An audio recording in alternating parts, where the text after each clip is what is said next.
Listen, there are three main reasons why you have left elbow pain when swinging the golf club. And those three reasons are, number one, you started with some sort of pre-existing condition. You started with some sort of inflammation in your elbow. You want to make sure you address that first before you go further in this video. You got it? Okay, good. Now, the other two reasons why we see people battle with lead elbow pain when swinging the golf club is, number one, you try way too hard to lock that left arm out straight with too much tension during the golf swing. That is a very common mistake. Yes, we want the left arm to stay straight, but it's a passively straight. If it has a little break in it, no big deal. But the third and final reason why you would ever feel any sort of discomfort in your lead elbow when swinging the golf club would be from the position that your elbow is in at impact. When you look at me at the point of contact, if my lead elbow is turned in towards my rib cage, rotated in towards my rib cage, which a lot of you are because of your shoulders or your trail arm forcing it to get out of position, then what's going to happen is with that elbow turned in towards the body and you're about to make a big time collision with a golf ball in the ground, then what you're going to do is you're going to start to move that lead arm into hyperextension, which is going to put a lot of pain and a lot of discomfort on your elbow. Today, we're going to teach you a drill that's going to help you avoid this once and for all. I'm going to give you a step-by-step process that every single one of you that's ever battled with lead elbow pain, a great way for you to be able to work through a program so that you never have to feel it ever again. Sounds like a home run for us, doesn't it? So let me show you how to start getting this set up and how to practice this stuff properly. First thing that we're going to do is we're going to start to get an understanding that your wrist and your forearm can function independently from the rest of your arm. What we're going to be trying to achieve here with working through this drill is we're going to be working on little small swings where we get to the point of contact and our lead elbow is going to be pointed down the target line, not turned in towards our rib cage. But we're also going to be focusing in on getting the wrist position correct at that same time. Now, what your wrist looks like at impact is going to vary based off of the strength of your grip. Really weak grips will have the glove logo pointed right down the target line. Neutral grips will have it pointed a little bit off to the right, and then stronger grips will have it pointed kind of out in front of you here.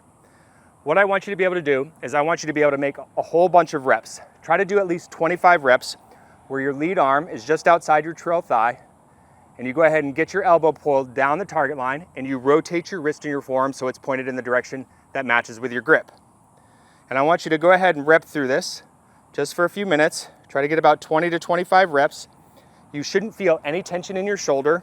You shouldn't feel any tension in your wrist. And you certainly shouldn't feel any tension in your lead elbow. Your arm should just be swinging down nice and relaxed.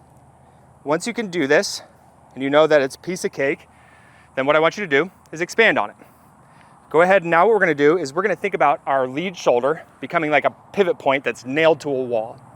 And what I want you to do is I want you to let your arm swing through with your elbow pointed down the target line, and once your hand gets past your lead thigh, I want you to go ahead and let your wrist rotate so it's pointed behind you. At this point, your elbow would have turned in towards your rib cage.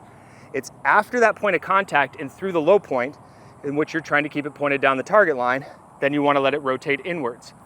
So by allowing the whole arm structure to rotate inwards post-impact, now what you're going to be able to do is you're going to be able to avoid that dreaded chicken wing look as well.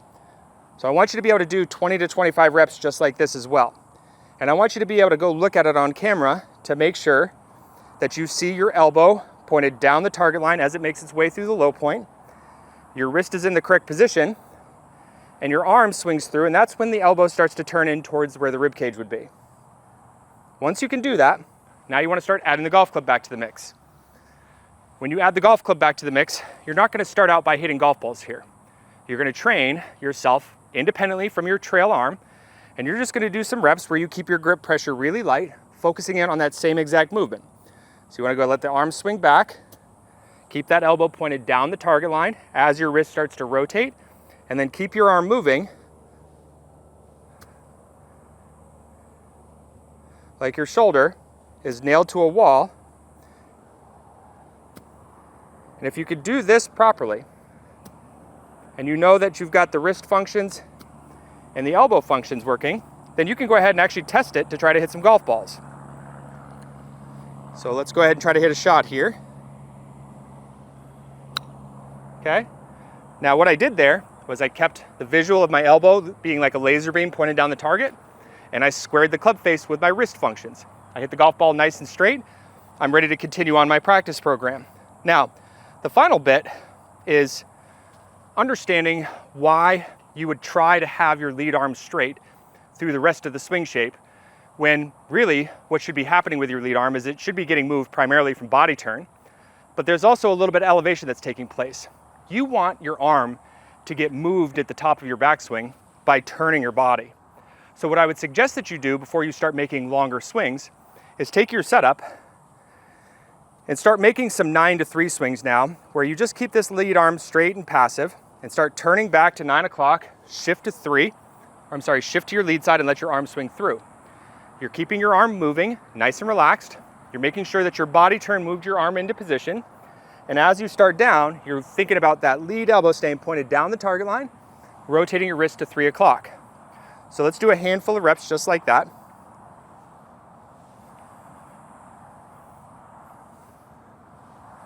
Arm feels nice and relaxed. It's swinging underneath my body, not out away from my body.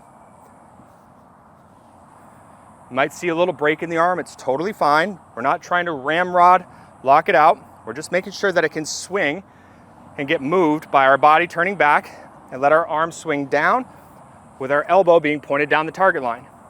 Once you get that sensation going, don't be afraid to get the golf club back in there quickly. Bring the trail hand back on there, make a couple practice swings, and then hit some shots. Keep that left arm moving by body turn. See the elbow pointed down the target line. Okay.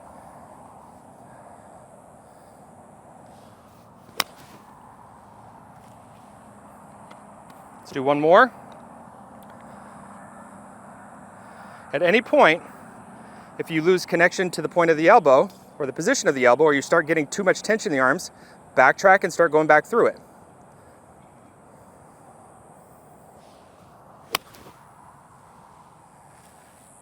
This method will keep your elbow safe day in and day out.